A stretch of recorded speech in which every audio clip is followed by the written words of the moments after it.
My wife's business trips always lined up with my brother's days off. I finally connected the dots. If you told me 5 years ago that my marriage would end because of a Google Calendar notification, I would have laughed at you. Back then, I thought my wife and I were solid. Ordinary, sure. Maybe a little boring, but solid. We'd been together for 12 years, married for 8. We met in college. She was majoring in business administration. I was studying engineering. We were that couple everyone expected to make it. No wild fights, no drama. Just two people who built a life brick by brick. Steady, practical, predictable. Her name is Sarah. Or was, I guess. I still catch myself saying it in the present tense. She's the kind of person who lights up a room without trying. Not the loud kind of charm, the quiet, competent kind. People trusted her instantly. She was the one everyone called when they needed advice, or help, or just a calm voice to tell them it'd be okay. I love that about her. I built my world around that calm. After college, I got a job at an engineering firm. She started working at a mid-sized marketing company, working her way up fast. I used to joke that she was going to be my sugar mama one day. She'd laugh and say, "Only if you agree to be my stay-at-home trophy husband." We were happy. I really believed that. We bought a small house just outside of Columbus, Ohio. Nothing fancy. 2 bedrooms, a little yard, a porch swing that she insisted on, even though neither of us ever used it much. We hosted barbecues, spent weekends doing home improvement projects we didn't need, and had movie nights with our friends. My younger brother Adam was around a lot. He's 3 years younger than me, the funny one, the spontaneous one. Where I was cautious, he was bold. Where I planned, he improvised. We'd been close since we were kids, the kind of brothers who could fight one day and grab a beer together the next. Sarah and Adam got along great, too great in hindsight, but at the time it made me happy. She always said he was like the little brother she never had. He'd come by for dinner, help me with yard work, crash on our couch after a few too many beers. He was part of our rhythm, part of the furniture. Looking back now, I realize that's how it starts. The kind of comfort that hides things. The first few years of marriage were simple. Work, save, travel when we could. We had plans, maybe kids down the line, maybe move somewhere quieter. Sarah got a promotion after her 5th year at the company. It came with a lot of perks. More pay, a better title, and one big downside: travel. At first, it was once a month, then every other week. Conferences, she said, client meetings. Sometimes Chicago, sometimes Atlanta, once even San Diego. She always brought back receipts, souvenirs, little tokens, keychains, mugs, fridge magnets. I didn't question it. I was proud of her. I told everyone how hard she worked, how amazing she was at what she did. When she'd leave, I'd drive her to the airport, kiss her goodbye, and tell her to text when she landed. She always did. The first business trip that stands out now was in early 2022. She was flying to Nashville for a 3-day conference. I remember because she was nervous about giving a presentation, and we spent the night before practicing it together in the kitchen. Adam came by that night too. He brought takeout. We all ate together, laughed, and he gave her tips on public speaking. He'd done some presenting for work too. He's a logistics manager at a warehouse, handles team meetings and training sessions. When I dropped Sarah at the airport the next morning, Adam texted me later that day. "You busy tonight? Thinking of grilling. Come over." I told him I might, but I ended up staying home, watching TV, missing her. At the time, I thought it was nice that he was trying to distract me. I didn't know he was probably sending that text from the same hotel she was checking into. It wasn't until a year later that I'd even think back to that week. 2023 started normal enough. Sarah's company merged with a bigger firm, and she started traveling even more. Networking, she said. New client relationships. Adam's schedule changed around the same time. He got promoted too, which meant more responsibility, but also more flexibility. He started taking weekdays off more often, which he joked about constantly. Finally earning that lazy life, he'd say. It never struck me as odd that his new schedule always seemed to line up with her trips. Not then anyway. I guess when you trust someone completely, your brain refuses to connect certain dots. It files things away in neat little boxes labeled coincidence and don't overthink it. When Sarah came home from trips, she always seemed recharged. She'd bring back stories about colleagues, about dinners, about flights delayed or hotel mix-ups. She always smelled faintly of a different perfume when she came back. Something floral, expensive, not the one I bought her for her birthday. But she'd say the hotel soaps were fancy or that the conference gift bags had sample fragrances. And I believed her every single time. Because why wouldn't I? She was my wife. My brother was my best friend. They were the two people I trusted most in the world. It started with something stupid, something that shouldn't have mattered, a receipt. It was sitting on the passenger seat of Sarah's car one Sunday morning when we went out for breakfast. She handed me her purse to grab a napkin, and the corner of a crumpled paper peeked out. I pulled it out without thinking. It was from a bar, the Oakwood Tavern, except that's not in Chicago or Nashville or anywhere near her work trips. It's here, in our town. The date? The same weekend she was supposed to be in Boston for a marketing seminar. I asked about it casually, forcing my voice to sound curious instead of suspicious. She smiled, that warm, disarming smile that used to melt every ounce of doubt in me, and said, "Oh, that's from before I left. I met with a coworker who was driving me to the airport. I must have forgotten it." It made sense. It always did. That was the dangerous thing about her. She never had to scramble for excuses. She was composed, effortless. I believed her. But that night, I lay awake, staring at the ceiling, wondering why the receipt had 2 drinks on it. A few weeks later, I was at my brother Adam's place helping him fix a broken shelf. His phone buzzed on the counter while he was in the garage grabbing tools. Normally, I wouldn't even look, but my eyes caught the name S on the screen. Not Sarah. Just S. The preview said, "Flight got delayed again, see you soon." Something twisted in my gut. I told myself it could have been anyone. Work, a friend, whatever. But when he came back, he saw me glance at his phone and immediately turned it over. It was one of those tiny moments that don't make sense until later, a snapshot your brain stores for when the puzzle pieces start fitting together. Around that time, Sarah started talking about team retreats, 3-day off-sites in nearby cities where her company would rent a conference center, do workshops, bonding exercises. She always came back glowing, tan even. One time she had sand in her suitcase. I laughed and said, "Where'd you have this retreat? The beach?" She said they'd gone to a coastal resort for inspiration. When I asked what hotel, she couldn't remember. Some chain, she said. They all look the same after a while.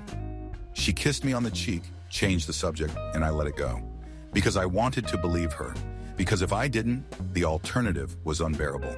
The turning point came one night when I was cleaning up our office. She left her work laptop open, downloading presentation slides. Her Outlook calendar was visible, and that's when I saw it. Her conference in Dallas was scheduled for the exact same 3 days Adam had taken off work. I froze. My first thought was coincidence. The second was no, not again. It was the 3rd time that year. I opened my own Google Calendar, where I'd added her trips just to keep track of her schedule. Then I pulled up Adam's. We share one for family stuff, birthdays, holidays, BBQs. My hands started shaking. Every single one of Sarah's business trips overlapped perfectly with Adam's off days for the last 6 months. Chicago, Atlanta, Denver, every single time. I told myself maybe he was just house sitting, helping with chores, whatever. I wanted to believe that, but then I remembered something else, a weird offhand comment from months earlier. We were at dinner with friends and Adam mentioned he'd been to Denver recently. Sarah had smiled, just for a second, small, private, before looking down at her drink. At the time, I thought it was coincidence. Now I realized it wasn't.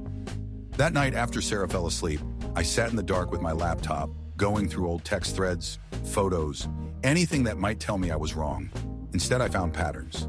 Little details that should have meant nothing. Photos from her trips always taken from hotel rooms.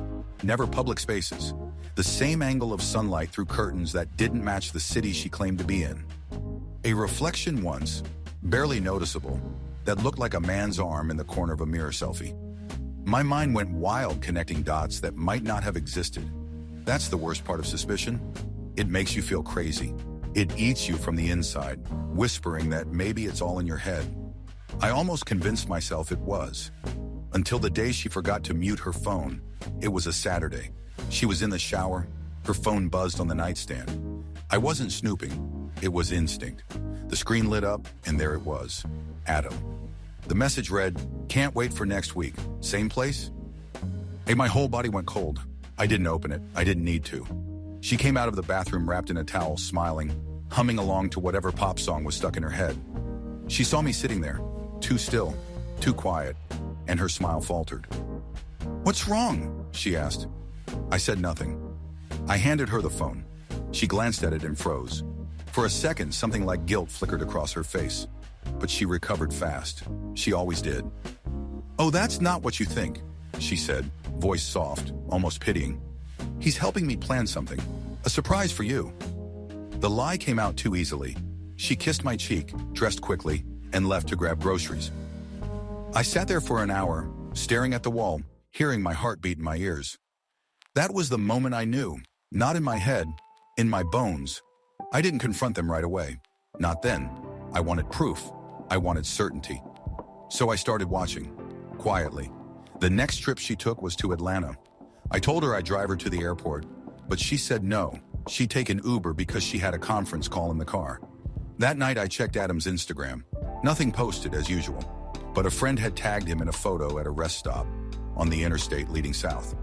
That same night, Sarah sent me a selfie from her hotel. I reverse searched the image. It was a stock photo. That was the moment my marriage ended. Not in shouting, not in confrontation, but in silence. Just me, a laptop, and the confirmation that the two people I trusted most had been lying to me in perfect synchronization. For the next few days, I moved through life like a ghost. I went to work. I made coffee. I nodded when people talked to me. But everything inside me was static. I was holding my breath and waiting for the world I knew to finish collapsing. Sarah kept acting normal. She'd leave her travel itinerary, printed on the kitchen counter like always. Tell me what meeting she'd have, what city she'd be in. I'd nod, kiss her goodbye, say have a safe flight. Then I'd sit in the driveway after she left, just staring at the street, trying to understand how someone could be that calm while lying straight to my face. That Thursday, she was heading out again. Dallas, client presentation. Adam had told me 2 days before that he'd taken a long weekend. "Gonna drive out to visit a friend," he said. "You should come next time, man. You need a break." I said sure, maybe next time. And something in him, the ease in his voice, the confidence, made my stomach twist. That night I couldn't sleep. I opened her itinerary again, ran my finger down the hotel name. The Fairview Suites, Dallas. I opened Google Maps and started looking at flights. It sounds crazy, I know, but by then I needed to know. I needed to see it with my own eyes because my heart was already screaming the truth my head refused to accept. I booked a flight for Saturday morning. I told my boss I needed a long weekend to help family. I didn't tell anyone else. I packed a bag, small enough to fit under the seat, and left before sunrise. Dallas was hot and bright and indifferent. When I landed, I rented a car and drove to the address from her itinerary. It was one of those mid-range hotels. Clean, quiet, meant for business travelers. I parked across the street and sat there for almost an hour, watching people come and go. Around 2 in the afternoon, a couple walked out. They were laughing hand in hand. It took my brain a full second to process that it was them, Sarah and Adam. She looked lighter, younger somehow, wearing a sundress I'd never seen. He had his arm around her waist, easy and familiar. I didn't take pictures. I didn't move. I just watched them walk to his truck, load a suitcase, and drive away. I followed, not close enough to be noticed, but near enough to see they weren't going to the airport. They drove 20 minutes out of the city to a restaurant by the lake. I parked 2 lots over, sat there, and stared at the ripples on the water through the windshield. It wasn't rage that hit me then. It was grief. Grief for the version of me that still believed in us. For every weekend I waited for her texts. For every family dinner where I'd laughed at Adam's jokes while they shared private glances right in front of me. It felt like watching 2 ghosts of people I used to love. They sat there for nearly an hour, talking, eating, laughing. She leaned over once, brushed something off his face, a crumb maybe, and kissed him. A small, familiar kiss. The kind you give someone you've kissed 1,000 times before. I drove back to my hotel after that. Not theirs, mine. I'd booked one across the city because part of me still thought maybe I'd lose my nerve and go home. I sat on the bed and stared at my phone. She texted me an hour earlier. "Just finished the presentation. Went great, love you." I didn't respond. That night I checked Adam's social media again. He'd posted nothing, of course, but his location tag from an old photo still showed active tracking. I followed it. It put him 20 minutes away, at the same hotel she claimed she was staying in. I turned off my phone, lay back on the bed, and laughed. Not the funny kind. The kind that comes out like a cough, dry and broken. Because it was absurd, really, how perfectly it all fit together. Every trip, every business dinner, every night she'd text, "Miss you," while lying next to my brother. I didn't sleep that night. I didn't eat. I just waited until morning, then drove to the airport and flew home. When she came back 2 days later, I was sitting at the kitchen table. She walked in, suitcase rolling behind her, hair perfect, smile automatic. "Hey, you're home early," she said. "How was your weekend?" I looked at her for a long time before answering. It was clarifying. She froze. "What's that supposed to mean?" "I went to Dallas," I said. Her face went pale. The air in the room changed. For the first time, she didn't have a script ready. "I saw you," I said quietly. "With him." She didn't deny it. She didn't even look shocked, just tired, like she'd been waiting for me to catch up. The conversation that followed wasn't a fight. It was an autopsy. She said she hadn't meant for it to happen, that it started during one of those trips when she'd been lonely, overwhelmed, that Adam understood her, that it was a mistake, but it hadn't been one night or one slip. It had been 2 years. 2 years of lies built into the walls of my life. When I asked why him, she said, "Because he reminded me of you, but without the distance." That's when I realized what she meant. I'd been steady, predictable. He was the version of me she wanted, familiar but different enough to be exciting. She cried. I didn't. I just sat there, listening to her say, "I'm sorry," over and over, until the words stopped meaning anything. Then I told her to pack a bag. I didn't call Adam right away. I thought I might kill him if I did. I waited a day, then 2. He showed up at my door instead. He looked like hell. Unshaven, eyes red, hands shaking. "I'm sorry," he said the moment I opened the door. "I don't expect—" I slammed it shut in his face. He didn't knock again. My parents found out eventually. Sarah called my mom first, probably trying to get ahead of the story. It didn't work. My mom cried for weeks. My dad didn't say much. He just stopped inviting Adam over. Families don't break loudly, they just fracture in silence. Holidays came and went, and the chair at the end of the table stayed empty. Divorce takes time. Papers, lawyers, logistics. Ours took 7 months. She didn't fight me on much. Maybe guilt, maybe exhaustion. She moved out quietly, left her key on the counter. The day she left, she turned at the door and said, "You'll be happier someday. I hope you find someone who doesn't hurt you for being steady." I didn't respond. I didn't want to give her the satisfaction of thinking she was wise. After she was gone, I found things. Her old notes, a dried flower tucked in a book, a photo of the 3 of us from years ago. I threw them out. But there was one thing I kept, that first stupid receipt from the bar, the one that started everything. It sits in my drawer now, yellowing at the edges. A reminder that small details matter, even when you don't want them to. For months after everything came out, I avoided both of them. I went to work, came home, sat in the silence of my house, and let time blur the days together. Grief is strange when the person you lost isn't dead. It doesn't hit you all at once. It comes in waves when you see their toothbrush still in the drawer, when you forget and reach for your phone to send a text, when you hear a song that used to mean something. Adam didn't try to call again after that first attempt. He texted a few times. Short, clumsy things. "I don't know what to say. You're my brother, I miss you. Please talk to me." I didn't answer. I thought ignoring him would make me feel strong. It didn't. It just made me feel empty.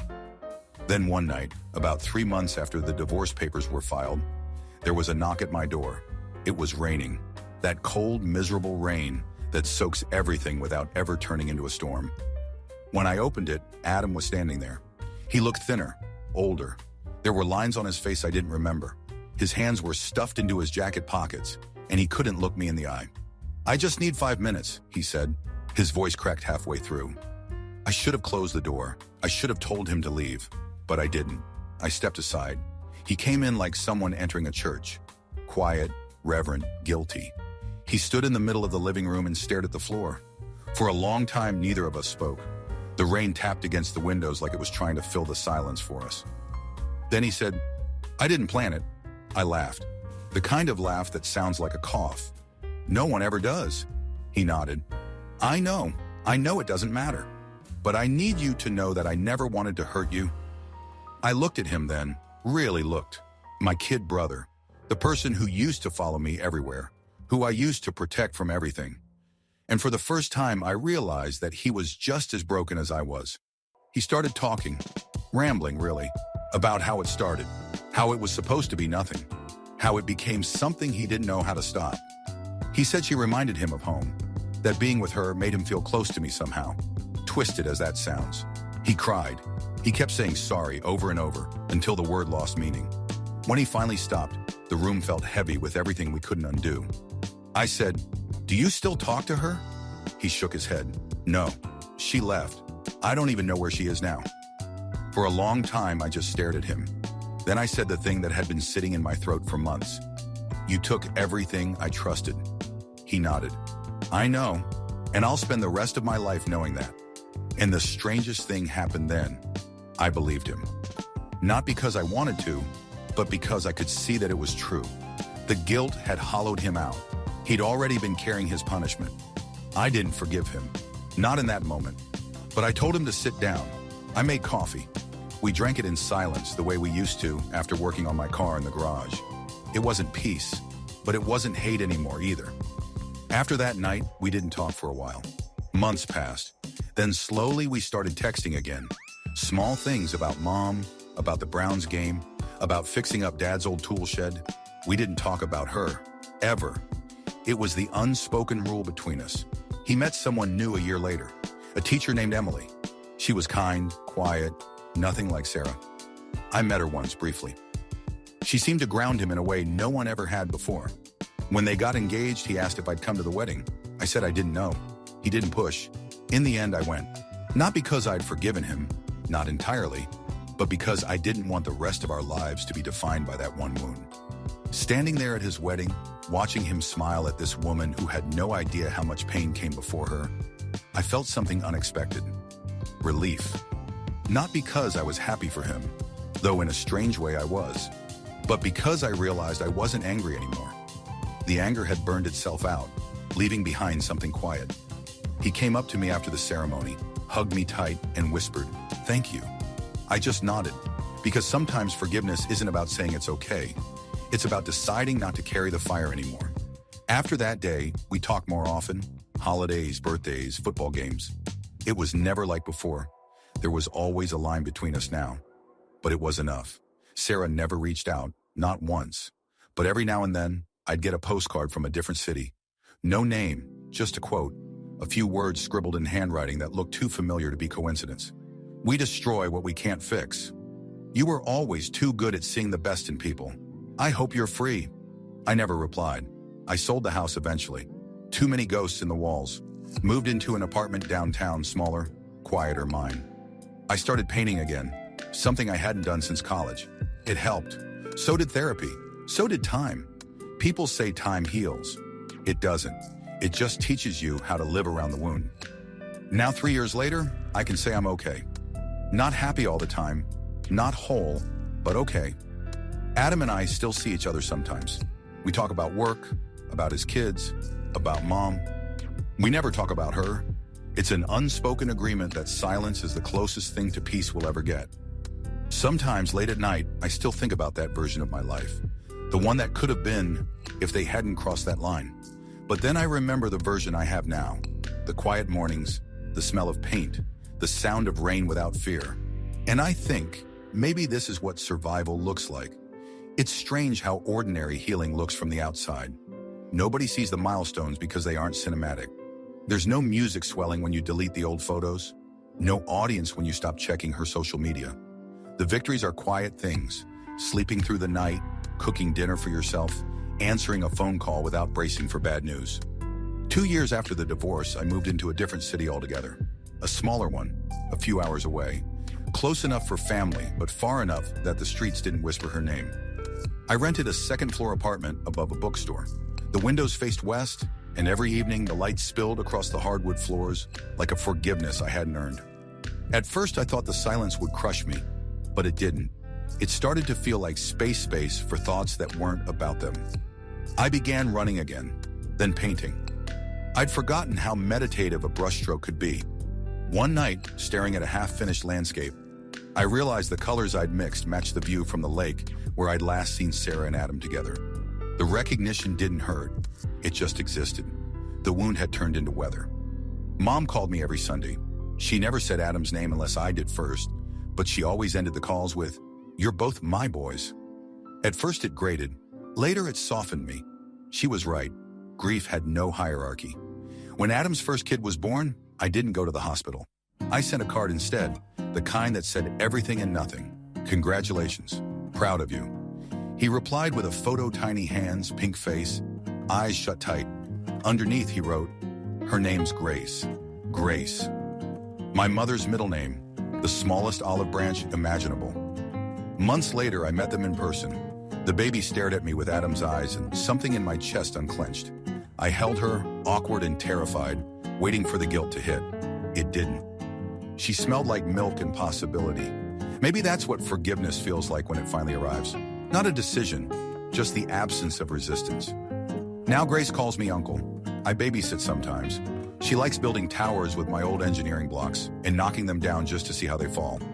Every time she laughs, I think about how we keep rebuilding the same structures, knowing they'll collapse, and how maybe that's the point. A friend pushed me into therapy around that time. I didn't want to go. Men in my family didn't talk about feelings. We fixed things. We didn't discuss why they broke. But sitting in that small beige room once a week, I started to untangle the story. The therapist said betrayal isn't a single act. It's a relationship dying in secret while you're still showing up to feed it. That hit harder than I expected. We talked about anger, about shame, about how much energy it takes to hate someone. She asked what I wanted from the future, and for the first time I said, "Nothing dramatic, just quiet that doesn't hurt." 6 months later, I realized I'd gotten exactly that. Her name was Laura. We met at the bookstore downstairs. I was buying paintbrushes from the art section. She was buying a novel I pretended to have read. We started talking, casually at first. Coffee, then walks, then dinners that stretched too long. She knew about my past people in small cities talk, but she never asked for details. She just let me be new. With her, there were no grand gestures, no promises carved in stone. Just small, consistent kindness.